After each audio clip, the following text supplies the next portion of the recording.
Good morning, Britain. A crisis for the BBC and The Sun as Hugh Edward is named by his wife as the presenter accused of paying for explicit photos.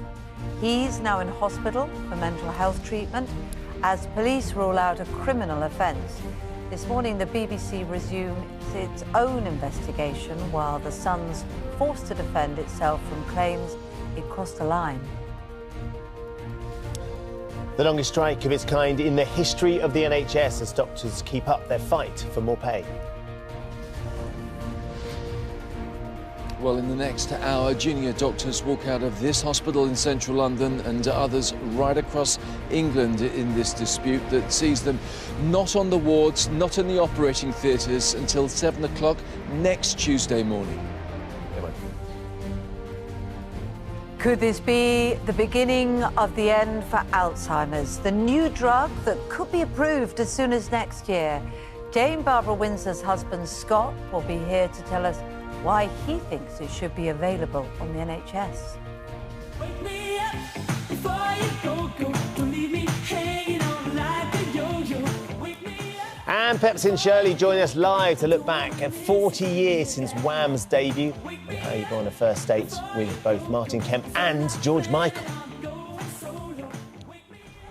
The heavy showers from recent days easing. The outlook today is largely dry with some sunny spells. I'll have all the details of that and more coming up on Good Morning Britain. Thursday, 13th of July, 2023. Live from Television Centre in London. This is Good Morning Britain with Ben Shephard and Kate Garraway.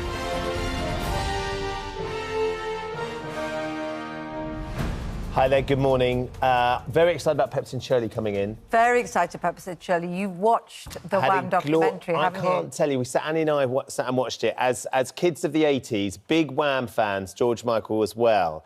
It's just the most joyous couple of hours you will spend looking back at this extraordinary career for the two of them.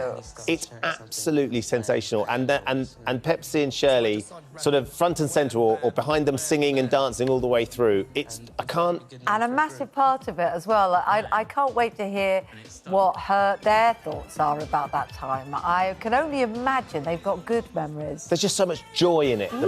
The music, the excitement and the story between the two boys. You know, they met at school when they were 10 and 11. And George went to Andrew's school and he was the new boy and the teacher said, right, who's going to show around this boy? And they gave him his name, which of course no one Andrew couldn't pronounce, so he called him Yog.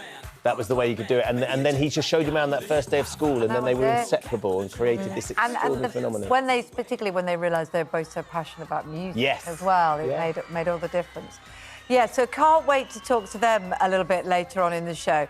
You don't seem to have noticed that we've all made a bit of an effort today. There's a certain theme in amongst the studio. Yeah. Charlotte and Laura have embraced the pink theme. We're all in pink. You got earrings in as well. What do they say? Barbie earring. Barbie earrings. It was the Barbie premiere last night. Certainly was. I mean, half of London was painted pink last night, wasn't it? Big key landmarks lit up in pink lights, pink carpet, not a red carpet.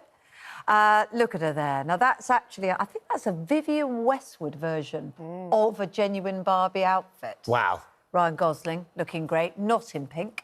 Went for a bit of a mint there. Yeah, still rocked it. Ken. I was more action man than Ken. You couldn't get past Eagle Eyes for me, but you were all Barbie fans. It was the Barbie. Love a bit of Barbie, although I did have a Cindy when I was younger. I know. Does that mean someone's got to wrench the pink off me? I don't know. Charlotte, were you Cindy or Barbie? Yeah, I had to go Cindy as well. You had to go Cindy? Well, yeah, my mum just suggested that Cindy was a bit more realistic than Barbie. I mean, you know, there's not much in it really, is there? But... Good moral guidance. Yeah, exactly, your mum there. Whereas, Laura, you were... So I was Barbie, but obviously I have a twin brother. So I used to have my Barbie doll and my Ken doll, and he just would come along and just attack them and then was terrible. So for me, it's quite traumatic thinking back to Barbie. Because your twin was there. Yeah. I mean, it's had really good reaction, hasn't it? Yeah, really positive and reviews. It feels like we've been waiting for it to land for a long time. There's also a box in the corner of the studio. I'm not sure who's coming, what's do we all happening. get to go in it? Yes. To Barbiefy yourself in some capacity. Fully Barbiefy ourselves. So, look, we're going to be celebrating all things Barbie, hearing some of the reviews. Apparently, it's very funny. Yeah. I mean, as well as everything else. So we got lots to come in the show this morning. But, of course, our main news is the one that people have been speculating about for a week. So much speculation surrounding allegations by the Sun newspaper that a BBC presenter paid a young person for explicit images. Well, if you've seen last night, the story took a dramatic turn. The wife of BBC newsreader Hugh Edwards revealed that it was him at the centre of the allegations. Yeah, the announcement came minutes after police found that no evidence of a criminal offence had been committed. Well, Nick Dixon is at New Broadcasting House for us this morning. Morning, Nick. So an emotional statement from Hugh's wife, Vicky Flynn, in which she says he's now in hospital receiving treatment for serious mental health issues. Yeah, morning, Ben, morning, Kate. That statement, of course, ending all those days of endless speculation, particularly on social media, about his identity. Hugh Edwards, of course, one of the most recognisable faces on this network, the voice, the face for many people of BBC News. And wherever this goes from here, wherever it ends up, we have to remember that, according to his wife, the last few days, quite understandably, have been absolutely traumatic for him. As we can see from this very powerful statement, which I'm going to read you now from his wife, Hugh is suffering from serious mental health issues. As is well documented, he has been treated for severe depression in recent years. The events of the last few days have greatly worsened matters. He has suffered another serious episode and is now receiving inpatient hospital care, where he'll stay for the foreseeable future. Once well enough to do so, he intends to respond to the stories that have been published. To be clear, he was first told that there were allegations being made against him last Thursday. I know Hugh is deeply sorry that so many colleagues have been impacted by the recent media speculation. We hope this statement will bring that to an end. He has, of course, been under intense pressure over the last few days to come forward and identify himself with these allegations. His friend and former colleague, John Sopel, has been showing his support. We now know there was no illegality. So what are you left with? Someone's private life has come under scrutiny, who is now unwell. I think it would be a crying shame if this is the last we see of Hugh Edwards on television, when the allegations have turned out to be not that much. And I think all his friends will just be wishing him well at this stage, because Hugh commands huge respect in this industry.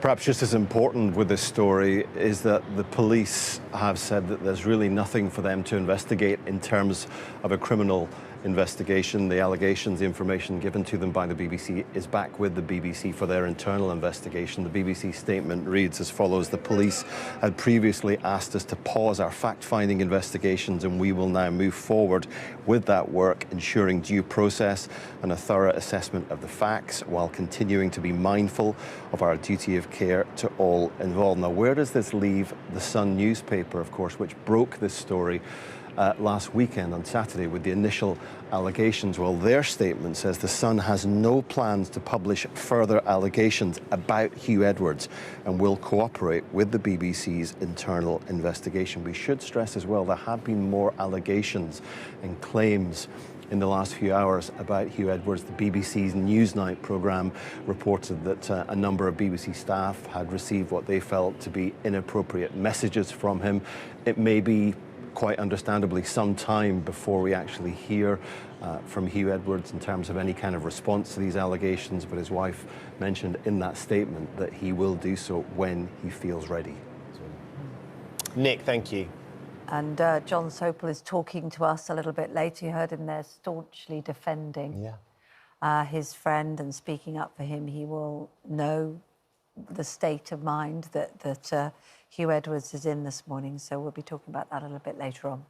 Here's Charlotte with the rest of the day's news. Kate, thanks very much.